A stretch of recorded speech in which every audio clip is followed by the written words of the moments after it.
ایک بات آپ کو کہوں، اس کو بھی دھیان سے، کہ جو ہم خرافات پر اور بدعات پر پیسہ خرچہ کرتے ہیں، اس پیسے کو اٹھا کے آپ وہ سادات کرام جو مالدار نہیں ہیں، وہ علماء کرام جو مالدار نہیں ہیں، اس سے کیا ہوگا؟ خرافات اور بدعات کے بارے میں توجہ۔ دو گروپ ہیں، ایک گروپ کہتا ہے جائز، ایک گروپ کہتا ہے ناجائز۔ جو گروپ جائز کہتا ہے وہ بھی صرف جائز ہی کہتا ہے، نہ فرض کہتا ہے، نہ واجب کہتا ہے، نہ سنت کہتا ہے، نہیں کہتا نا۔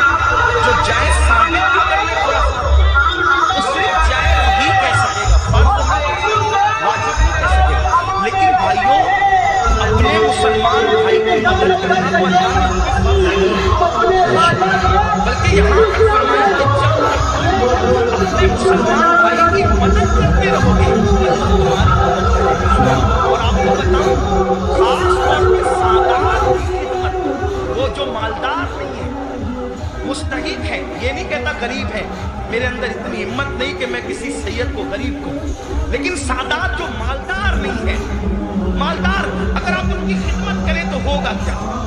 دو تین باتیں سن لے، بات حضرت سیدنا عبداللہ ابن مبارک رضی اللہ عنہ حج کو جا رہے ہیں، حج کا ارادہ ہے، اور حج کے ارادے میں آپ نے یہ طے کیا کہ میں نے حج کو جانا ہے، پوری تیاری ہو گئی، ارادہ بن گیا حج کو جانا۔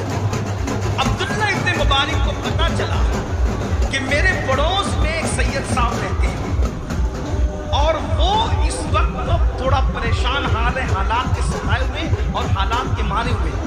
تو انہوں نے سوچا کہ پڑوسی ہے، سید ہے، میں ان کے نانا کے یہاں جاؤں، میں حج کے لیے جاؤں اور ان کو بھوکا پیاسا تڑپتا بلکتا چھوڑ کے جاؤں۔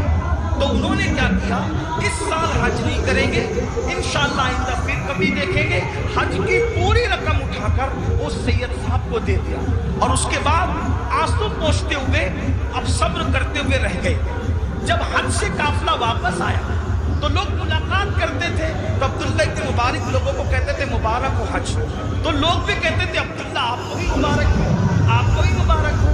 حضرت عبداللہ ابن مبارک سوچتے یا اللہ، میں گیا نہیں لیکن جو آتا ہے مجھے حج کی مبارکباد دیتا ہے، اسی فکر میں تھے۔ آنکھ لگی تو خواب میں غیب سے ندا آئی، کوئی کہنے والا کہتا ہے